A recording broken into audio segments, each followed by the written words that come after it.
Hey everyone, welcome back to the channel. Today I am doing something very different from what you usually see me draw or us draw. If you have been following me for a while, you probably know my comfort zone is anime sketches, expressive characters, clean lines, and that unique stylized look. But this time I decided to step out of my usual style and comfort zone and try something I have never done before. A realistic drawing of an owl using pencil and charcoal. Now, to be honest, I was a little nervous going into this. I have always admired realistic art, the way tiny details can bring an animal to life on paper, but I never really attempted it because I knew it would take a lot of time and patience, and let me tell you this, it really did. The sketch that you're watching in the time lapse took me 5 days to complete. 5 days of sitting down, staring at references, lightly sketching, erasing, resketching, and slowly layering in the shadows and textures. It's a completely different kind of challenge compared to anime art, where you just apply a lighter shade on the highlighted areas and darker shades on the shadowy areas. That's it.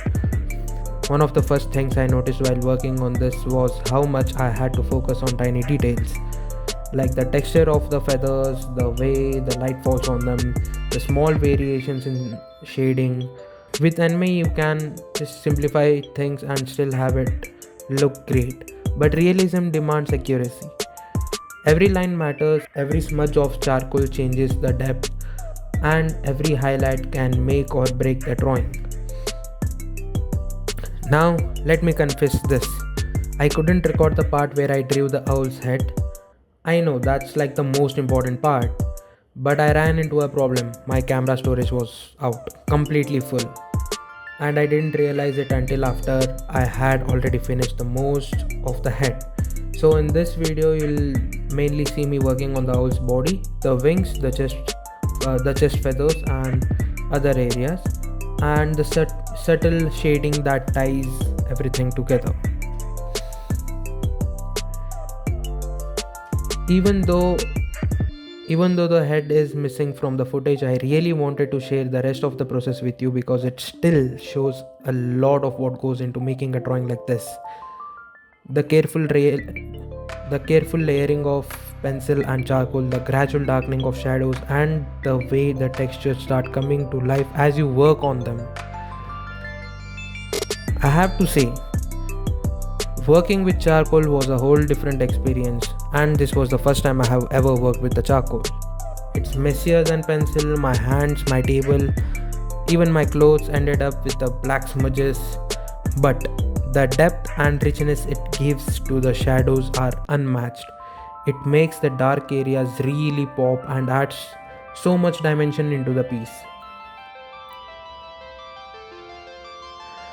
There were definitely moments where I messed up, like when I made certain areas too dark and had to carefully lift the charcoal with an eraser, or when I smudged a section accidentally and had to rework on it.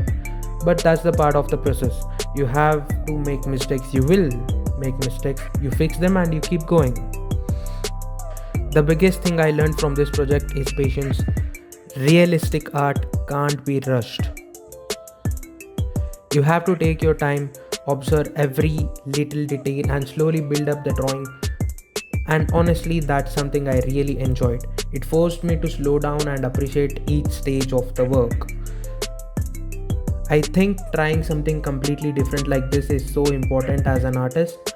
It pushes you out of your comfort zone, teaches you new skills, and gives you a fresh perspective.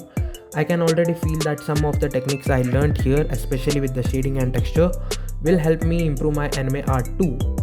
So yeah, this is my first ever realistic drawing, and I'm honestly proud of how it turned out. It may not be perfect, but it's a big step forward for me. If you're watching this and you have been thinking about trying a new art style, I'd say go for it. Don't be afraid of the time it might take or the mistakes you might make. Just enjoy the process. Anyway, I hope you enjoy watching the rest of the time lapse as much as I enjoyed creating it. And if you like this kind of content and want me to try out new things, whether it's anime sketches, experiments like this, or anything art related, make sure to like this video, subscribe to the channel, and hit that bell icon so you do not miss the next one. So thanks for spending this time with me, and I'll see you guys in the next video.